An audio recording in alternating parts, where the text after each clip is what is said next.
why are you pushing this bill that would legalize hate and homophobia in Ghana? A very good afternoon to your viewers, and I do not understand what you mean by pushing a bill that will legalize hate and homophobia. It's a bill to promote proper human sexual rights and Ghanaian family values. If you have another bill you're talking about, then maybe you've got the wrong man. But if you're talking to me about the bill I'm sponsoring in Parliament, it is to promote proper human sexual rights and Ghanaian family values. What are these Ghanaian family values in your mind, sir? What do you consider Ghanaian family values? Article 39 of the Ghanaian Constitution is clear that the state shall take steps to inculcate the right Ghanaian values, customary values, into society. The Constitution of Ghana makes the states clearly that the National House of Chiefs is the custodian of Ghana's custom. This bill is supported by the Ghana National House of Chiefs. Our fourth consultative forum, which was held in the Ashanti regional capital of Kumasi, was actually sponsored by the National House of Chiefs. And the president of the National House of Chiefs spoke extensively at that conference, where Ghanaian culture forbids homosexuality. And so Ghanaian culture... These members of the LGBT community we're speaking to, sir, are also Ghanaians. They're also Ghanaian. They are part of Ghanaian culture. And they're saying they're gay, they're transsexual, they're bisexual. They are also Ghanaians. Some of the individuals who were involved in planning terror attacks in America are American citizens. Is it American culture to kill people? That's a false, that's not the same comparison. But what I want to focus on here is... It's not the same comparison. You are telling me that because we have people who are carrying out an activity that is illegal per our laws already, and our culture frowns on it because they are found in our jurisdiction, that is our culture. There were many things that were illegal that are unjust. Innocent children and teachers? Honorable MP, there are many things that were illegal, that were unjust, and those laws were changed because they are unjust. Well, laws are a reflection of society. Until 1960, American society did not find women fit to vote. And so women did not vote there. When they found them fit to vote, society evolved. Society evolves. At this point in time, the Ghanaian society is in a position where it says it is not welcoming of homosexuality. And any other person must respect the views of Ghanaian society. The CDD, which is a far-right, liberal think tank here in Ghana, carried out research which was published on the 1st of July. In fact, the academics who have sent in a memo against this bill have two of their fellows, the CDD's fellows in there, the Center for Democracy in Ghana, Democratic Development. They've been clear. Ghanaians are 97% tolerant of Ghanaians of different ethnicity, 94% tolerant of people of different religion, 91% tolerant of persons of different political persuasions, 71% tolerant of migrants and foreigners, but only 7% tolerant of homosexuality. That is the system, that is the society of Ghana. What's your reaction to the members of the LGBT community, sir, that we've been speaking to, who tell us they're afraid for their lives when this bill passes, if this bill passes, that they're afraid to even leave their homes? Well, anybody who is engaged in an illegal activity should be afraid of the law, shouldn't you? Then there will be no essence of law. But let's be clear about this. The United States in 2021 remains the most dangerous place for homosexuals. As of June 2021, an independent story, a story run by the Independent. Sir, this is not about the United States. This is about Ghana. This is about Ghana. Homicide. This is about Ghana, so I want to focus on Ghana, sir. Hang on. Let me ask the question. Let me ask you the question, sir. This is about Ghana. You are, as part of this bill, legalizing conversion therapy, which UN experts consider torture. Do you believe that homosexuality can be medically treated? Well, tell me how individuals who are born men and decide to become women. That's not an answer. Do you believe that people can be cured of homosexuality by some sort of treatment? I apologize. We appear to have lost the MP Sam George. The connection is not that great. If we can reestablish that, we'll try and come back to him. And before we lost you, we were talking about conversion therapy, which is considered torture, and your bill would legalize that. Do you want to torture people in the name of curing homosexuality? I was making the point that the individuals who decide to become transgender, who decide to change their sex from male to female, apart from undergoing surgery, also engage in hormonal treatment.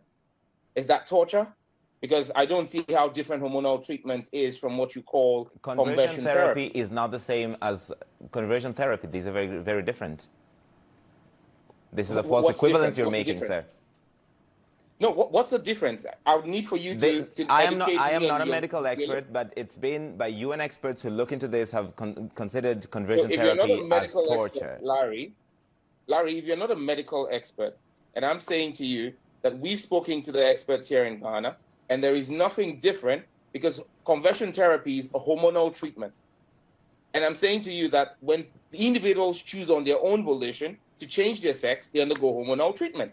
Men go and take estrogen shots to be able to develop female features. And that's the same thing. That is not the same thing. That is not the same thing. But I want to move away from that because you talked about the United States. You talked about the United States. This American organization held a conference in Accra in 2019. And shortly after, you introduced a bill with the same language, including family values. So you're influenced by a right-wing organization, which is considered one of the most hateful organizations exporting hate around the world. Is that correct?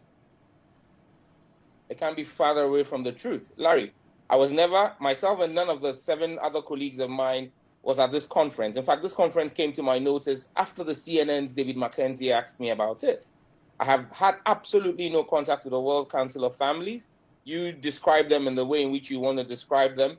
But we also have groups from the United States that are supporting LGBTQ rights, which is illegal in Ghana as we speak right now. Section 104 of our Criminal Offences Act makes it criminal. They're already trying to also influence Ghanaian stuff.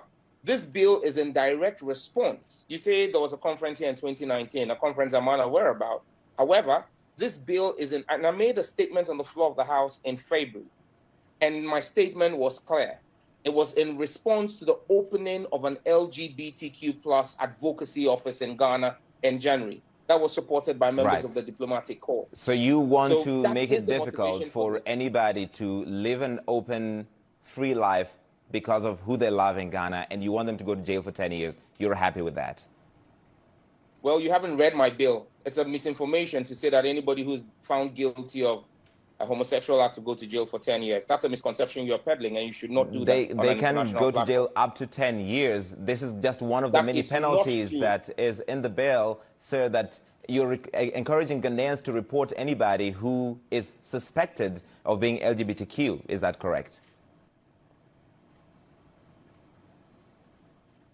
Larry, I would advise that you put a job at what you're doing, okay? If you want to put a spin on a bill, right? This is my bill that I've passed before Parliament. I'm going to read to you Section 6.3 of the bill, or Clause 6.3 of the bill, or 6.2 of the bill. A person who commits an offense under paragraphs A, B, C, D, E, F, G of subsection 1, which is the section that lists all the offenses, commits a second-degree felony and is liable on summary conviction to a fine of not less than 750 penalty units and not more than 5,000 penalty units, or to a term of imprisonment not less than 3 years or not more than 5 years, or both. So when you talk about 10 years imprisonment for persons engaged in homosexual activities, you are misleading the world, and that's unfortunate. All right, so you think, okay, 10 years is too much, but 5 years is perfectly fine for somebody who's gay in Ghana to go to jail. Well, that is the punishment for a second-degree felony in Ghana. And the activity of homosexuality is a second-degree felony. Honorable George, are you just a hateful person who does not want people who are different from you to have a life in Ghana? That is a defeatist approach to ask me a question, a defeatist line of questioning, that I'm a hateful person. If I'm a hateful person, we will not be protecting the rights of persons with LGBTQ and saying that you should not, they have a right. They have a right to a fair trial before the competent court of jurisdiction. Section 22 of our bill prohibits extrajudicial treatment, and you're not highlighting that part. That part is the prohibition of extrajudicial treatment. A person commits a misdemeanor if that person verbally or physically abuses, assaults, or harasses a person A, accused of an offense under this act, or suffering from any gender or sexual identity. A person who commits a misdemeanor under Section 1 is liable to a fine of not less than 500 penalty unit or not more than 1,000 penalty unit, or a term of imprisonment not less than 6 months and more than 3 years. So you're cherry-picking what seems like a positive angle of a larger bail that would make it difficult. Honorable George, let me ask a question here. You're cherry-picking a part of the bail that, a much wider bail that would make it difficult for people who are LGBTQ in Ghana to live. What would you do, sir, if your son or daughter was gay? Well, thankfully, I have 2 sons and a daughter, and none of them is gay. That's not the answer. What would you do if one of them was gay? You're asking me to go into the world of abstracts. I'm a lawmaker. I deal with specifics. I deal with specific stuff. I don't deal in abstract. Maybe you should be talking to a storyteller or something. Will you take responsibility if, because of this bail, people who are going about their lives are attacked by Ghanaians or are harmed because it's legal to do so, or people have been encouraged to do so, or are suicidal for that matter, Larry, take their lives because they can't live in that society? Well, Larry, let me answer your question. Earlier on, I was telling you that this year alone, as of June this year alone, 21 persons had been attacked and killed in the United States, where LGBTQ rights are legal. This is about Ghana, sir. This is about Ghana, sir. So let's focus on Ghana. Well, if this is about Ghana, then stop trying to import American values into the reasoning of Ghanaian legislation. I am not an American. I am an African. I'm from Kenya. Well, Kenyan values are not the same as Ghanaian values. We have different values. I didn't say into Africa. I said into Ghanaian values. I'm a Ghanaian legislator. And just so you know, I represent a community or constituency that has 2 traditional areas. Before agreeing to push this bill, I met with my 2 traditional councils. I am a representative of the people who voted for me. The people who voted for me, the 2 traditional councils said to me, this is against our culture. The people who voted for you, Honorable George, and I have to go, the people who voted for you, of all the problems they have in your constituency, is this the major issue for them? Is this the thing they're most concerned about?